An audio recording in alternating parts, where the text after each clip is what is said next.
Hello, everyone. Welcome to Forum Fridays, where Mark and I are going to discuss what's happening at our forums. But before we start, I want to remind you that our gluten-free seminar is coming up, sponsored by Grain Millers. It's going to be extraordinary because we will be talking about oat milk and how to use it and how to use oats and fiber in a gluten-free tortilla formulation. Okay, so go to the link below and sign up today. This is such a hot topic because we have a phenomenal record amount of people sign up for this. So you know it's hot. Okay. So let's go over and bring Mark on to discuss what is going on in the forums. Hello, Mark. Good morning. How are you? Oh, there you go. There we are. Good morning. I'm live. Okay, this is a little confusing on my screen. So, Good afternoon from Atlantic Canada. yes, how are you doing? Excellent, thank you. Yeah, so what's going on the forums? Well, we have one new member who joined just a few days ago and right away posted as well. And so I want to say welcome to Faith, who's using the handle Food Specialist. And Faith commented on the food safety discussion about mold, made some great suggestions about utilizing negative pressure in the building and HEPA filtration systems and things like that. Now, And that's a pretty interesting discussion. I mean, I've always been an advocate for, non-ingredient what do you call method of preventing mold. So what she's saying is let's look at the environment. Yep. Other than sanitizing the surfaces, let's look at getting HEPA filters. Let's look at what can you discuss a little bit more on what does actually negative pressure do? Well, negative pressure helps get the air out of the building, right? It basically helps evacuate things much better. You have cleaner air is a funny way of putting it, because basically you're taking more air out than you are putting in. Right. And so this can be difficult sometimes in some facilities that are pumping in air for cooling or other reasons. And like in the situation where I worked last, which was a research facility, we always had negative pressure because we had so many fume hoods everywhere that it was just sucking the air out of the building faster than they could pump it in. And so it makes it a little challenging managing air conditioning if you need that, but it is definitely reduces the chance of dust and contaminants and things to settle because the air is moving and it's usually moving on the way out, right? And then the HEPA filters would basically be extremely fine filters that also are usually charged with negative ions in that to attract dust and things like that to hold on to it so it can't escape the filter either. Now, the problem with that is obviously flour particles are much larger and will clog up the HEPA filters. Yes. Right. Yeah. So then they have to be changed frequently. What do bakers do about that? They change them more often, or they have other filtration systems in place to pick up the flour first, right? Right, like a flour reclaim system. Yeah, like there's usually similar, like in a flour mill, they have what they call a rebolt system that recaptures things. So you would have something similar to that, where like where the flour comes in from the silo into the mixer, you basically have another thing above there that is capturing the dust and taking that away so it can't escape into the work area as easily. Because of course, also, if the flour dust lands on anything, it's raw, it's uncooked, it has, pathogens in it.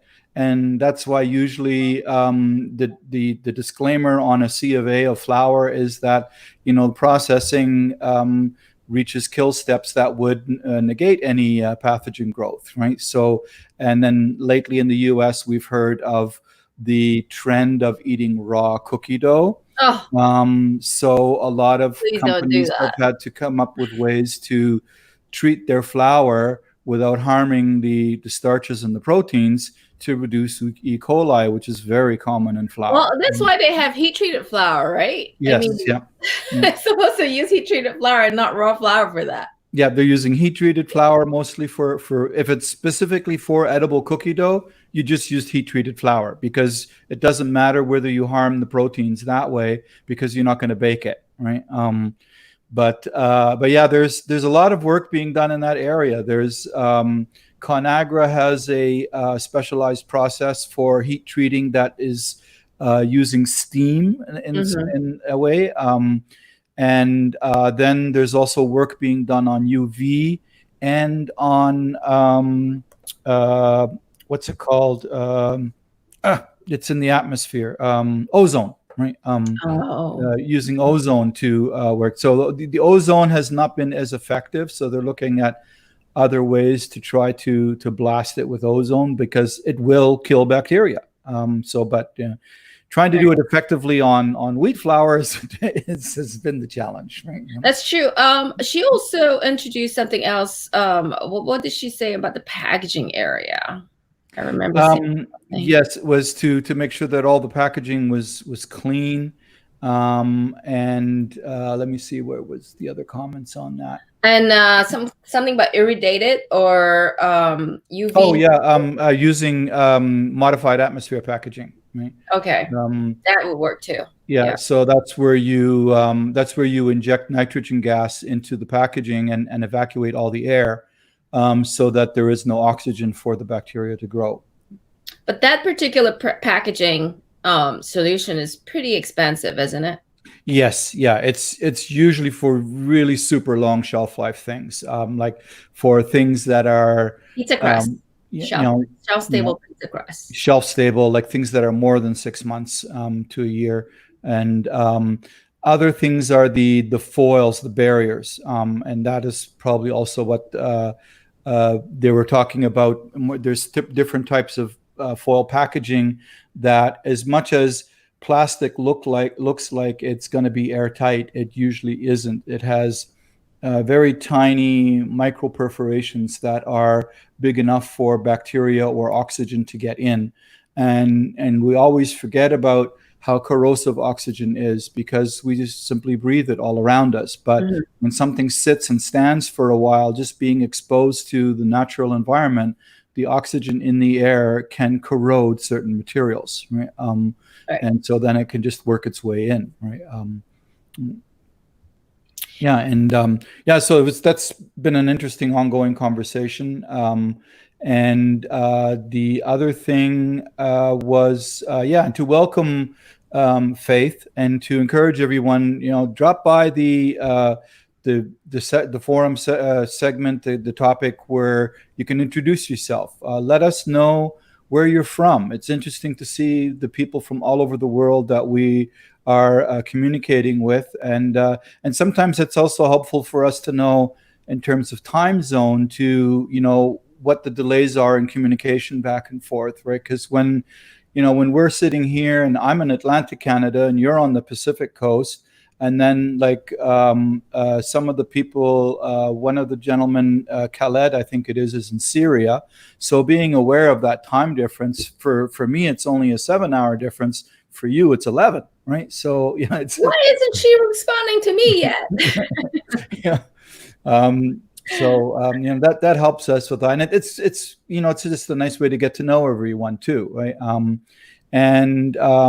We are working on frequently asked questions, and encourage everyone that if you have questions about how do I do this, or this is not working for me or something, send us a note either through the comments in your profile or email us directly. Mine is mark.flurka@bakerpedia.com or lynn@bakerpedia.com or support@bakerpedia.com, and Joanna will make sure we get it. Right. And we would love to hear from you to be able to include everything, because we can't think of everything, and it's just keeps it fun and interesting for everybody, right? Right. And after all, we want to generate content that is relevant to you. Yeah. So if you don't post your questions and you don't ask the questions, we don't know what you're looking for. So Exactly. that's what Bakerpedia would like to do. We want to write things that are relevant to the problems out there. And basically, our next seminar, what is it going to be on? I want to push one on shelf life, because it looks to me like we have a lot of shelf life issues. We're getting a lot of interesting questions on shelf life. Yes, absolutely. Yeah, it seems to be that way. And talking about shelf life, what else have you seen on the forums that is, that is reoccurring?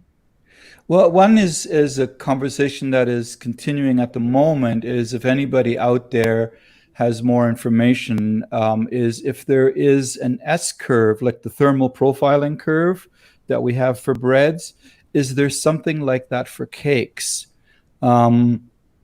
I've not seen one, because I just imagine it's going to be a matter of how to suspend the probe in the batter, because that is like the biggest issue right now. It's trying to get an adequate positioning of the probe, the sensor, into the batter. So once the ECD people figures that out, I think we should be able to run some studies. Yeah. Right. I think that's really important, because people tend to overbake cakes as well. Yes. Yeah. And it helps to understand. I think it would be very interesting to understand where similar to where bread is, it's the expansion and the yeast kill. But with cakes, it's the expansion, and at one point is the starch setting that that the chemical leavening can't expand any further. Right? Correct. And that gives you sometimes then those off tastes if you have too much soda or baking powder in there, right? Right. So I think a lot of that has to be studied, because nobody has really done it. And I believe that starch gelatinization and that system would make sense. Right. So why bake beyond starch gelatinization? To get the water out, right? So that's mostly issue. That's where that brings us back to shelf life. Right, exactly. There's another conversation about shelf life with pound cake, and pound cake compared to a sponge cake would be, relatively speaking, less complicated to get longer shelf life, because you can always make up for some of the moisture mastication with fat. I mean, most people refer to cakes as being moist. The reality is that this perceived moisture in our mouth is primarily fat. If you look at even the household Betty Crocker cake mixes, look at how much oil you're adding into that every time, right? So that's there to make it moist, right? So, right. And the other thing is of course replacing the type of sugars that you're using, like using high fructose or other syrups that will give you the humectancy but trap the moisture, so that the molecules are not free to ferment easily. So people like there's you've talked about sometimes as well on some of the things where you talk about the water activity, or AW, right, as it's called, right? And the water activity is basically also referred to as free water, right? And that is the water that is not tied up by things like sugars and so on, so that it is free to move around and do whatever it wants. And one of those things that it loves to do is to find bacteria and join the bacteria in a big party and ferment, right? And that's the thing. There's another question I saw recently about cookies. How do you make long shelf life cookies for the store, right? If you want to sell in retail. Well, a lot of that is done through humectants, either through things, sweeteners like corn syrups, agave syrup, honey, and so on, molasses, and all these things, or glycerin. Glycerin, you only want to go to like maybe between 5 and 10% at the most. I've done some products where we were shooting for a less than 1 gram sugar in an 80-gram cookie. Oh wow, and you use glycerin? Yeah, we use glycerin, but once you get over 10%, there's a very distinct glycerin burn, right? And I it's want to not try pleasant. But it keeps the cookie nice and soft, right? So does the glycerin work instead of, you use it in place of high fructose corn syrup? Yes, yeah. Okay. So what it does is it keeps things soft. It doesn't provide any sweetness. Yeah. DE is something like, I think 1 or 5. It's really low, right? Oh, good, good. But how is it derived? I don't think we have a topic actually on glycerin. It's mostly it's part of the starch process, right? So it's part of in North America primarily from corn, right? So that's what I'm thinking. Maybe yeah. corn, Yeah. dextrose. Yeah. Yeah. Okay, got it. In Europe, they'll use wheat, right? So it's the same as, it's like basically sold usually as a USP glycerin. So it's the same thing you would use when, especially when children are having a little difficulty being regular, right? And so because it helps loosen things up and stuff. So that's the other side of glycerin. You don't want to eat too much of it. So, right. And so if you're one of these people who's a runner and loves these high protein cookies that aren't sweet and everything, look for glycerin on the label, because you don't want to eat too many of those cookies, as good as they taste. Maybe we can have a class and you can show us how to bake a glycerin. Yeah, sure. It's high protein cookie. Yeah, it's really easily, and it's like there's a cookie my wife will buy for me sometimes. It's the Chips Ahoy soft cookie. They're little 28-gram cookies, and they have quite a bit of glycerin in it, because even if you forget to close the container, they stay pretty soft for a couple days. That's amazing. Yeah. So where can people get glycerin from? Usually through either online through Amazon if you're a small home user. Yeah, I mean like commercial bakers. But commercial bakers through your ingredient supply. So I mean, like if you're using very large quantity in drums or things like that, like ADM produces glycerin, so does Cargill. Basically, I think Tate & Lyle probably produces glycerin as well. Pretty much anybody who processes corn, especially corn into ethanol, they'll probably have glycerin in production as well. That's probably like a byproduct of ethanol production. I think it is. I think it's part of the ethanol process. Right. Yeah. Okay. So let's wrap it up. And thank you so much for being the community manager for the forums. We need to get more people actively involved in there. So if you're listening, come onto the forums and interact with Mark and I. Okay. Yeah, absolutely. Yeah, and we had a wonderful kudos from Ziwa. And maybe we'll invite him on sometime to there chat. You go. We should invite him on to Forum Fridays. Yeah. All right, people. All right. Thanks. Bye-bye. Have a great weekend, everyone. Okay. Thank you.